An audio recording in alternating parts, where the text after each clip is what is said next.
कोई technical expertise नहीं थी, कोई उनके पास एडवांस इक्विपमेंट नहीं थे जिसके थ्रू वो ड्रिलिंग करते या वो इवैक्यूएशन कर पाते। कोई सक्शन मशीन नहीं थी, किस्म की ऑक्सीजन नहीं पहुंचाई गई। झूठ बोला गया कि पानी दिया गया, ऑक्सीजन दिया, कुछ नहीं दिया जा रहा था। यहाँ तक कि आइडेंटिफाई और लोकेट भी नहीं किया गया था। प्रशासन की लापरवाही है, प्रशासन जिम्मेदार है और प्रशासन अब डेड बॉडी की नहीं जाने है। ये हत्या है, पुलिस क्या कह रही है? हत्या है सरकार के द्वारा। आम पब्लिक चैनल पर मैं आफाक अहमद मंसूरी आपका स्वागत करता हूं। आम पब्लिक जो दिखता है वही दिखाता है। राजधानी लखनऊ के वजीर हसन रोड पर मंगलवार देर शाम एक 5 मंजिला रिहायशी अपार्टमेंट ढह गया। हादसे में समाजवादी पार्टी के राष्ट्रीय प्रवक्ता अब्बास हैदर और कांग्रेस नेता जिसान हैदर की मां बेगम हैदर की मौत हो गई। रेस्क्यू टीम ने उन्हें करीब 15 घंटे बाद मलबे से बाहर निकाला था। तो वहीं मां की मौत के कुछ देर बाद अब्बास हैदर की पत्नी उजमा हैदर की भी मौत हो गई। ऐसा बताया जा रहा है कि उन्हें बिल्डिंग गिरने के करीब 17 घंटे बाद निकाला जा सका था। जानकारी के मुताबिक डॉक्टरों ने कांग्रेस नेता जिसान हैदर की मां बेगम हैदर को बचाने की कोशिश की, लेकिन इलाज के दौरान उनकी सांसें थम गईं। तो वहीं जिसान हैदर के भाई और सपा प्रवक्ता अब्बास हैदर की पत्नी उजमा हैदर को नाजुक हालत में इलाज के लिए लखनऊ के सिविल अस्पताल में भर्ती कराया गया, जहां डॉक्टरों ने इलाज के दौरान उन्हें मृत घोषित कर दिया। मां और पत्नी की मौत के बाद अब्बास हैदर ने अस्पताल में हंगामा किया और प्रशासन पर कई गंभीर आरोप भी लगाए। सपा प्रवक्ता अब्बास हैदर ने मीडिया से बातचीत करते हुए कहा, मैं यहां पर रहता हूं, मुझे इस बिल्डिंग के बारे में जानकारी है। मैंने प्रशासन को जानकारी दी कि यहां पर लोग फंसे हैं, लेकिन 6 घंटे तक तमाशा होता रहा और एक साथ कई टीमें खड़ी रहीं लेकिन काम नहीं किया। उनके पास कोई एडवांस औजार भी नहीं थे, मलबा हटाने का सामान भी उनके पास नहीं था।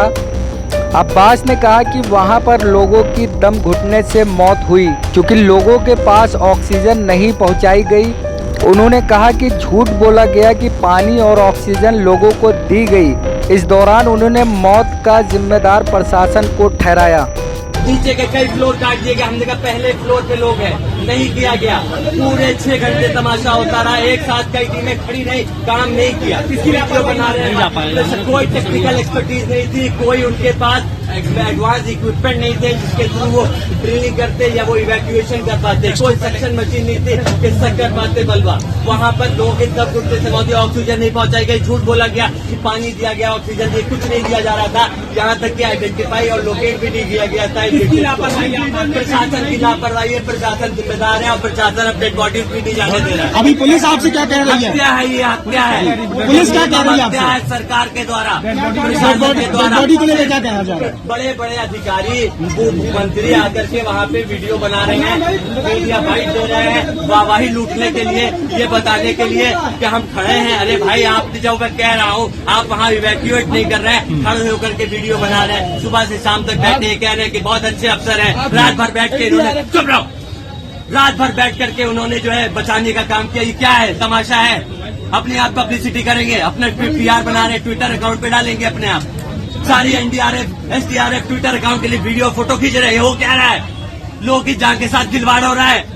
कर क्या रहे हो आप? अब्बास जी, आप लोग क्या चाहते हैं, ये बताइए। इस पूरे मामले में हम चाहते हैं इसमें जो जिम्मेदार लोग हैं उनके खिलाफ कार्रवाई हो, गिरफ्तार हो और हमारे जो परिजन हैं उनकी डेड बॉडी को यहाँ से जाने दिया जाए। मुझे समझ नहीं आ रहा, मेरे परिवार में 5 लोग हैं, मैं आपके सामने जिंदा खड़ा हूँ, 2 लोग अब इस दुनिया में नहीं रहे, मेरी पत्नी और मेरी माता जी और मेरा एक बेटा और मेरे पिताजी एडमिट है। मिली जानकारी के मुताबिक अब्बास हैदर का परिवार अपार्टमेंट के सबसे ऊपर बने पेंट हाउस में रहता था। जब बिल्डिंग गिरी तब अब्बास हैदर अपनी पत्नी और मां के साथ पेंट हाउस में थे। हादसे के बाद अब्बास हैदर को निकाला गया था, लेकिन उनकी पत्नी और मां की तलाश जारी थी।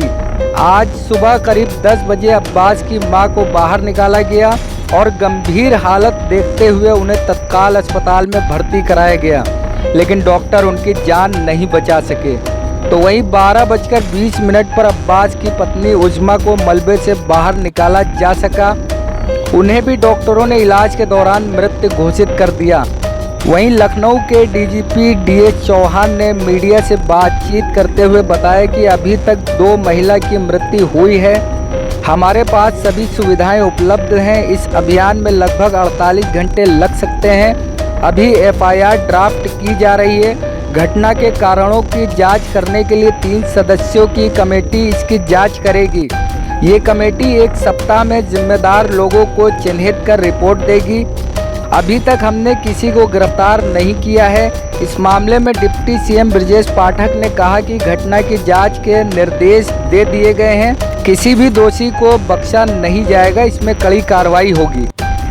देखिए, 7 बजे के आसपास की घटना है। उस समय से पूरा प्रशासन, यहाँ पे माननीय उप मुख्यमंत्री जी भी मौजूद थे। मुख्यमंत्री जी पल पल से घटना की जानकारी ले रहे हैं। पूरे रेस्क्यू एफर्ट्स को वो खुद मॉनिटर कर रहे हैं। यहाँ पे डीजीपी साहब भी हैं, मैं भी हूँ, स्थानीय प्रशासन के कमिश्नर हैं, कमिश्नर ऑफ पुलिस है, डीएम है, सभी लोग यहाँ पे मौजूद हैं। जितने रिसोर्सेज हमारे पास है, सारे जेसीबी वगैरह, मैन मटेरियल जो भी है, हम लोगों ने सारे एसडीआरएफ हो, एनडीआरएफ हो, फायर सर्विसेज हो, सबको हम लोगों ने डिप्लॉय किया है। 9 लोगों को हम लोग अब तक सकुशल निकाल पाए हैं। कितने लोग हैं इसमें अभी बता पाना बहुत मुश्किल है।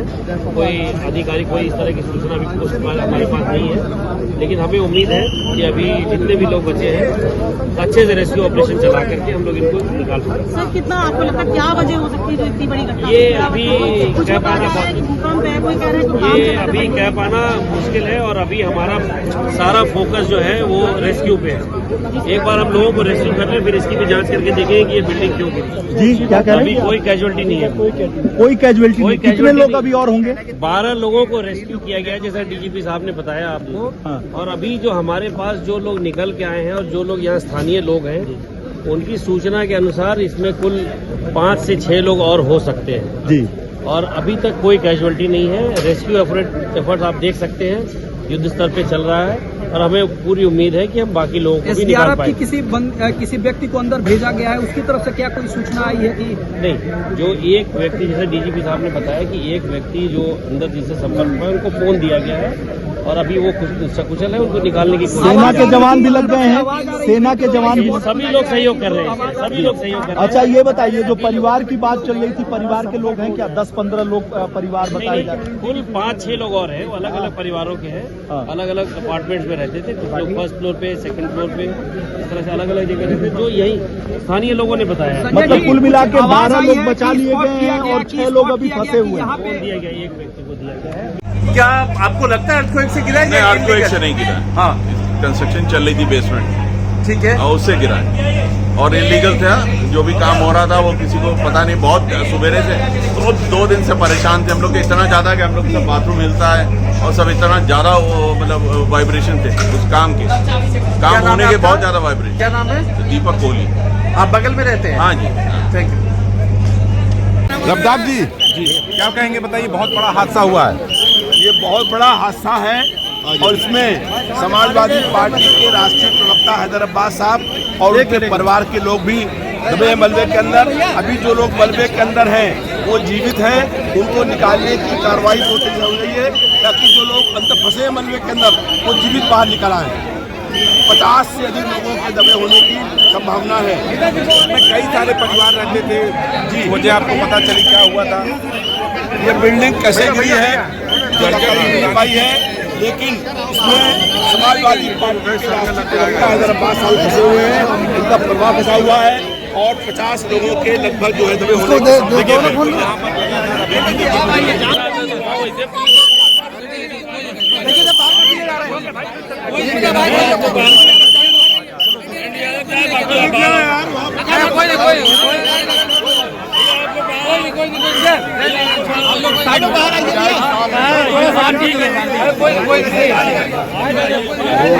नहीं भैया, सारे लोग नहीं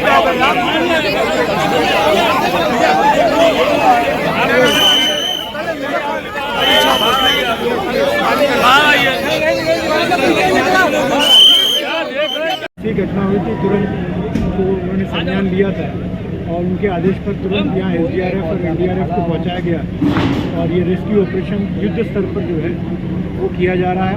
अस्पतालों को अलर्ट कर दिया गया था और ब्लड बैंक को अलर्ट कर दिया गया था। डॉक्टर साहब का भी एक नाम आ रहा है। इस समय इस तरह का कमेंट करना थोड़ा प्रीमेच्योर होगा, लेकिन जो परिस्थितियाँ बयान कर रही हैं एक प्राकृतिक आपदा की तरफ बयान कर रही हैं, क्योंकि आज यहाँ लखनऊ में भूकंप 5.2 रिक्टर स्केल का एक्सपीरियंस किया गया था और बिल्डिंग जो है वो डिज़ाइन भी 2 व्यक्तियों का और हमें पता चला है कि इनमें शायद अभी क्लियर नहीं है आइडेंटिटी, लेकिन एक बैंक एम्प्लॉई यहाँ आए हुए थे किसी क्लाइंट के पास काम से, तो वो एक बैंक एम्प्लॉई हैं और उनके साथ में एक और थे जो है, तो वो पीछे की तरफ हैं बता रहे हैं, तो उनको भी हम लोग ट्रेस कर रहे हैं, लेकिन वो कंफर्म नहीं है। अभी उन्होंने अपुष्ट सूचना दी है, तो उसको हम लोग कर रहे हैं।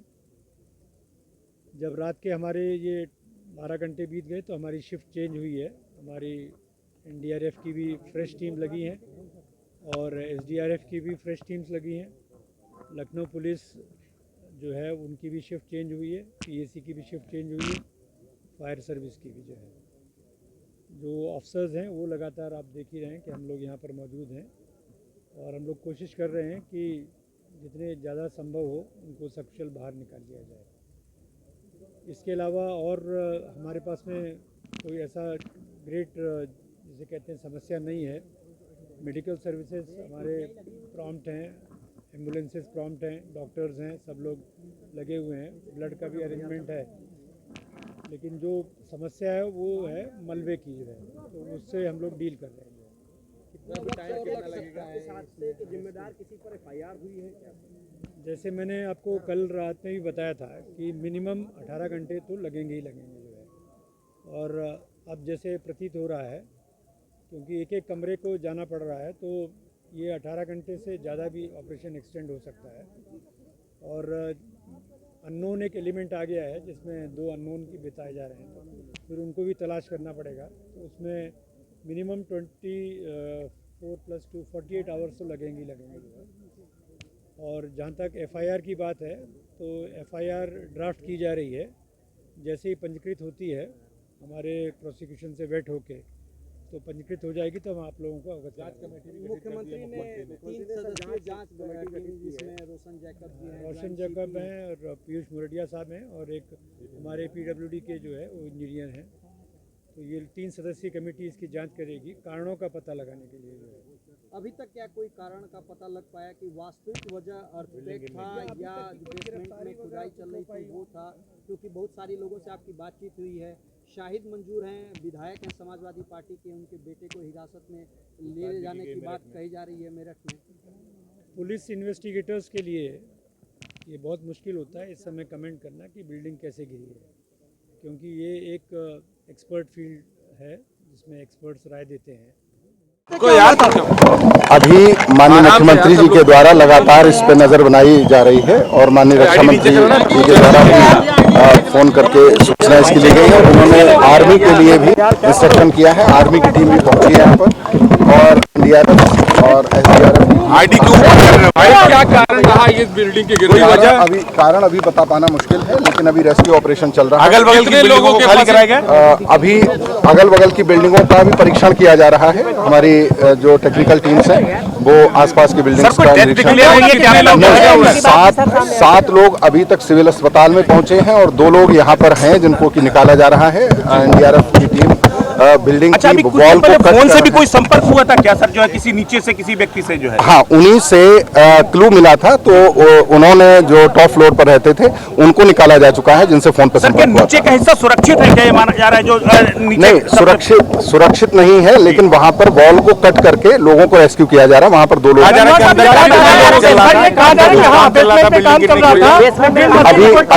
अभी कारण का बताया जाना संभव नहीं है। अभी रेस्क्यू ऑपरेशन चल रहा है, उसी पर फोकस करने दीजिए। अभी आपको कोई और करो यार।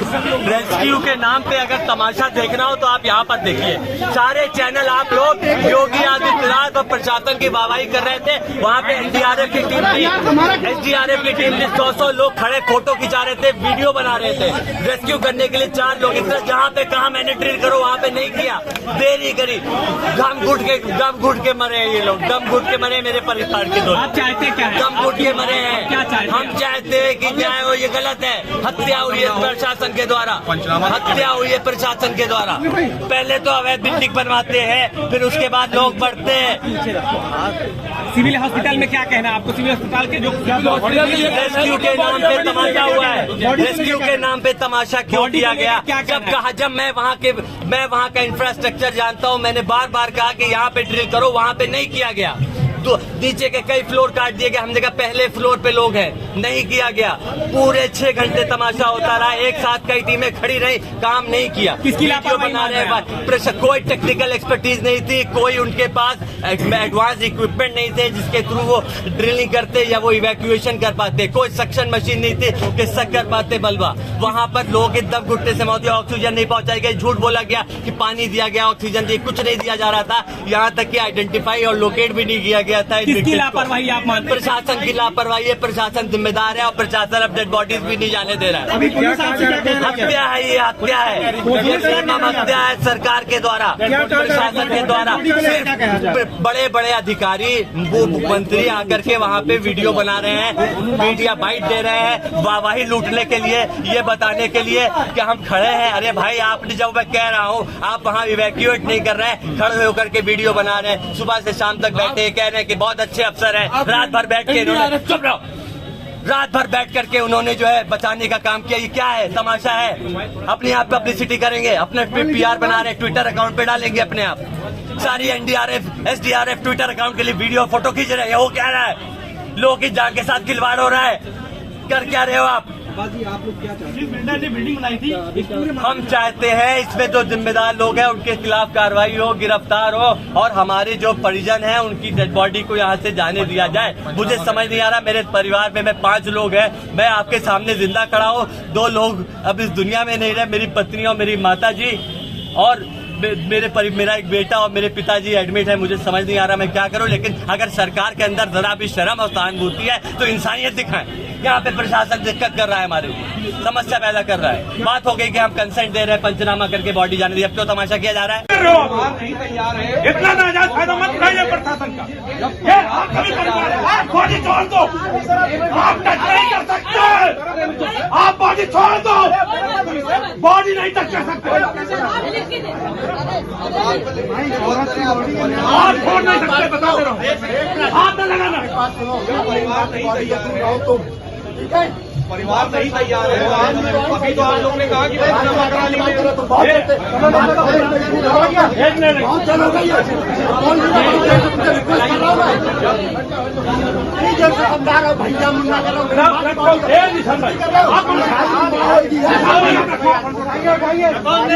शर्म कर लो, थोड़ी आपकी फैमिली होती है तो करना करो तुम लोग। आप देखता हूँ ये जो महरम है उठा है,